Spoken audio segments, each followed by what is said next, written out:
Silvi, vamos a hablar de esto, de la reforma laboral, del aumento de la pobreza, de la recesión económica. Exactamente, y para eso hemos convocado a un economista muy especial, que le agradecemos por supuesto que haya venido. Así es, y que viene en el marco de los 40 años del Círculo Sindical de la Prensa, del CISPREN. Estamos hablando del economista Claudio Lozano. ¿Cómo estás, Claudio? Buen viernes. Buen ¿Qué tal? día. ¿Cómo les va? Muchas gracias por venir. No, faltaba más. No sé por qué muy especial, pero bueno.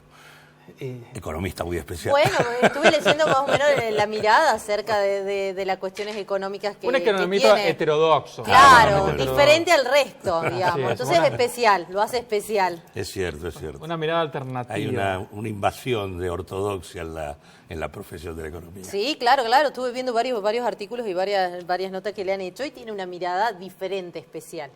Respecto a, vamos por esto que acabamos de compartir, ¿no? La reforma laboral que fue reglamentada ayer por el Gobierno Nacional, que tiene ciertos aspectos de flexibilización, como la ampliación del periodo de prueba, la indemnización en un modelo similar al de la UOCRA, el tema de los despidos. ¿Cómo lo ves vos, Claudio, al tema?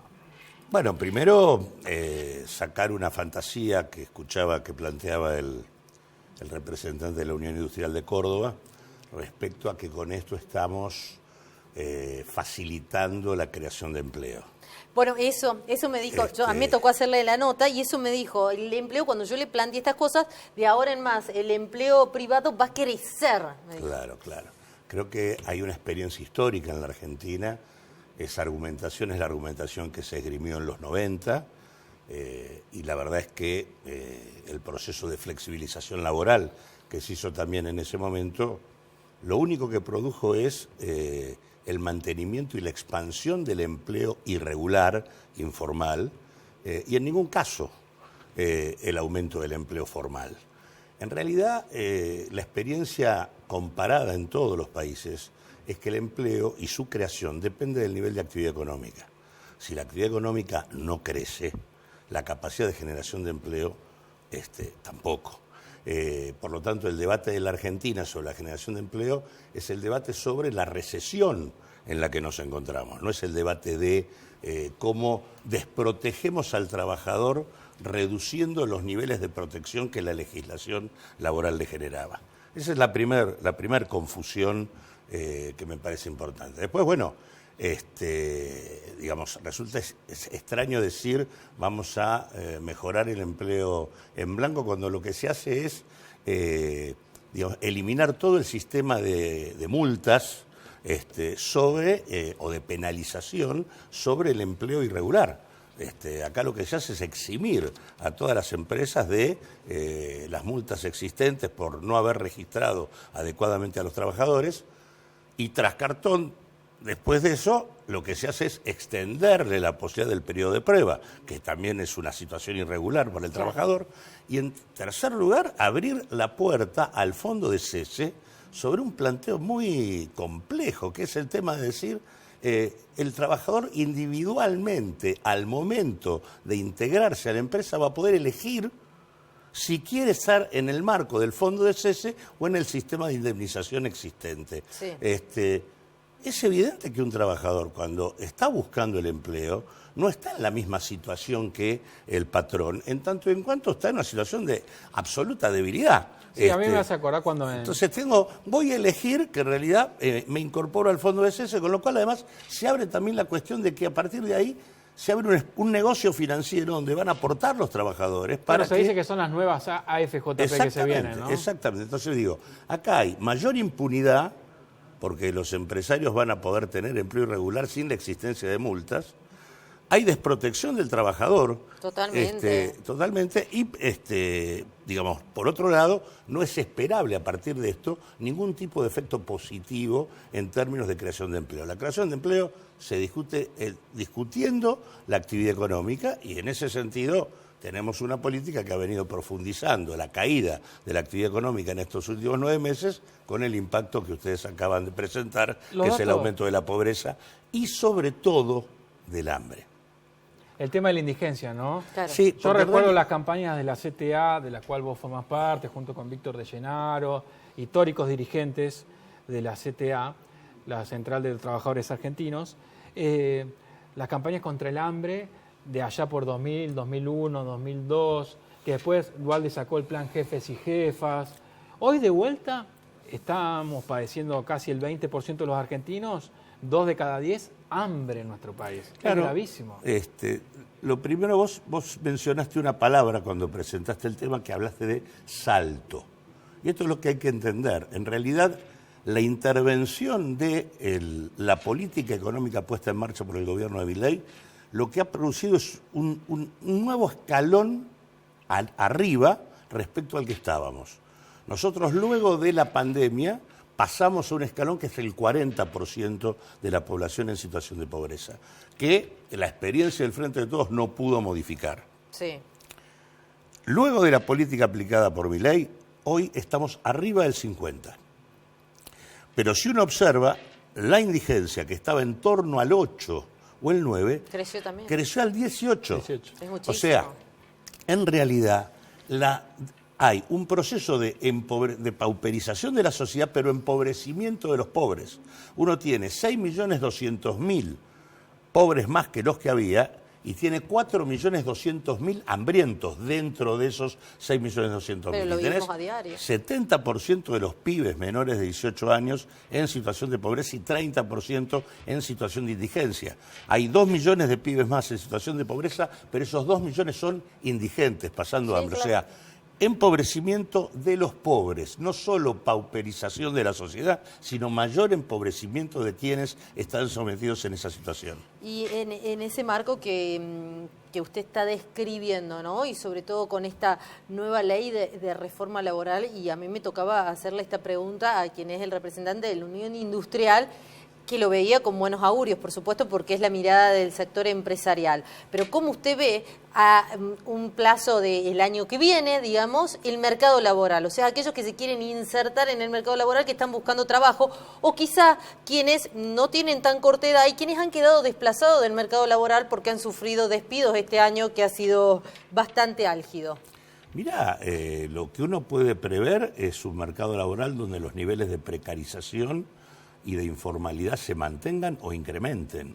La única manera que esto cambiaría es si hubiera un cambio en la política económica que indujera una recomposición de la actividad, pero todas las tendencias de la política que está puesta en marcha eliminan la posibilidad de la recomposición del mercado interno y del desarrollo productivo industrial. Bueno, lo que está diciendo es que la recesión se va a profundizar. La recesión, en realidad lo que entramos es una fase de estancamiento, que además puede profundizarse en función de algunas incertidumbres que hay acá, porque acá hay, por un lado, hay una orientación de la política económica que desde el vamos, digamos, transformó la recesión en el ancla principal para que se desacelere la suba de los precios. Nosotros no tenemos una tasa de inflación del 4 por razones virtuosas. Claro. Tenemos una tasa de inflación del 4 porque la recesión obliga a esa desaceleración en la suba de los precios. Digo, si uno se va a la pandemia, la tasa de inflación fue del 36% anual. Bueno, pero digo... En el 2020. En el 2020. Ahora, esto no era porque había una situación virtuosa, estaba paralizada la actividad económica.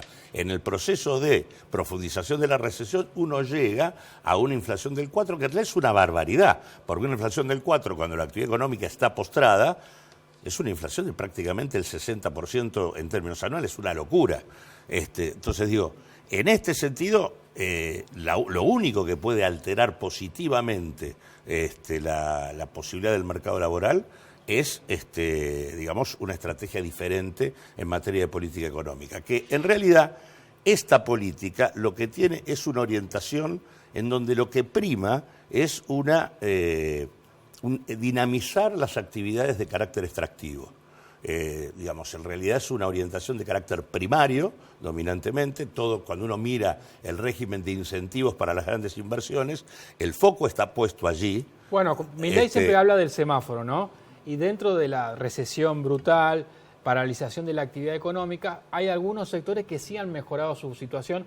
Una cosa es el campo, obviamente si lo comparás con la sequía del año pasado, ha mejorado su situación. Bueno, casualmente es Otra eso. cosa es la minería y los hidrocarburos. Si uno mira el primer semestre del 2024, vos tenés una caída de la actividad, una caída del producto del 3,4%, tenés una una caída de la industria del 17%, una caída de la construcción de un 24%, y tenés un incremento del sector agropecuario comparado con la sequía del 80%, un incremento de la minería del 6% y un incremento de la pesca de más o menos el 40%. Claramente lo que prima es el mayor dinamismo del sector extractivo, e incluso vos tenés caída del consumo, caída de la inversión, y lo único que tiene cierto dinamismo es el sector exportador de la economía. Así que en este sentido es una orientación que deja fuera lo que es lo que tracciona el conjunto de la actividad económica, que es el mercado interno de la Argentina. Claro. La política de Milei derrumbó los ingresos con el salto cambiario, cayeron los ingresos, se cae el mercado interno, cae la producción y consecuentemente comienza el tema del empleo. El dato central, tuvimos pobreza al 52% por el derrumbe central de los ingresos. Ahora, lo que empieza a pasar a partir del segundo trimestre es el tema del aumento del desempleo. Hay 406.000 desocupados más, estos son los datos de la semana pasada del INDEC. Hay 406.000 desocupados más que los que había a finales del año pasado, hay 300.000 puestos de trabajo destruidos, de los cuales 245.000, es decir, el 75% de los puestos de trabajo que se destruyeron son puestos de trabajo formales. Es absurdo escuchar que te digan que porque vamos al fondo de cese, nos vamos a parecer a la construcción, vamos a formalizar la relación laboral. El sector de la construcción es el sector con mayor nivel de informalidad dentro del proceso productivo de la Argentina. Vamos a abrir un segundito el WhatsAppero para leer algunos mensajes al 351-564-4048. Cortito leemos algunos mensajes que nos están escribiendo a través del WhatsApp al 351-564-4048, el WhatsAppero de Crónica Matinal. Nos escribe Gladys, dice: hola, la reforma laboral a los trabajadores no lo beneficiará. Artículo 14 bis de la Constitución, letra muerta. Gladys dice de Barrio Urquiza: esta desregularización es solo pensando para los empresarios. Daniel Casa dice: va a haber más empleados pobres y vamos a estar más desprotegidos.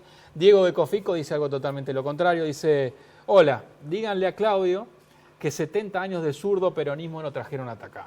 Que esa es también la narrativa del gobierno, ¿no? Esto es decir, 100 años de peronismo, 100 años de populismo que nos trajeron hasta acá.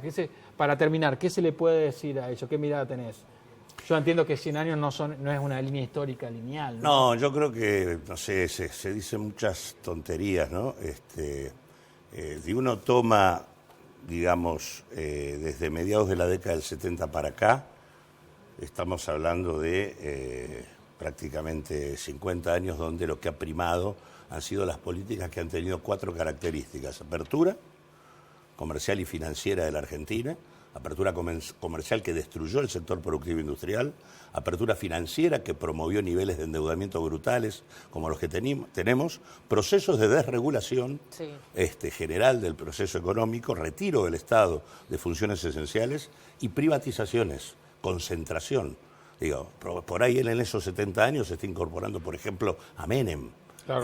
Y Menem, digamos, por más que fue parte de la experiencia del Partido Justicialista, lo que promovió fue un proceso de profundización de la misma orientación que está llevando adelante hoy Milei. Que ya le impulsaba Martínez de Oz. Y que ya Martínez de Oz, después Menem, después Macri y ahora Milei. O sea que en realidad esa mirada de los 70 años es una mirada un poco limitada. Pero hay que agregar que acá no hay solo perdedores en este escenario, ¿no? Porque cuando uno mira las principales empresas que cotizan en bolsa, en el marco de este 52% de pobreza, el incremento de las rentabilidades respecto al mismo periodo del año anterior es del 490%. Si uno toma la leche, que hoy se consume menos en la Argentina, y ve la rentabilidad que tiene un grupo empresario muy vinculado a esto como Mastelone, son rentabilidades del orden del 3000%.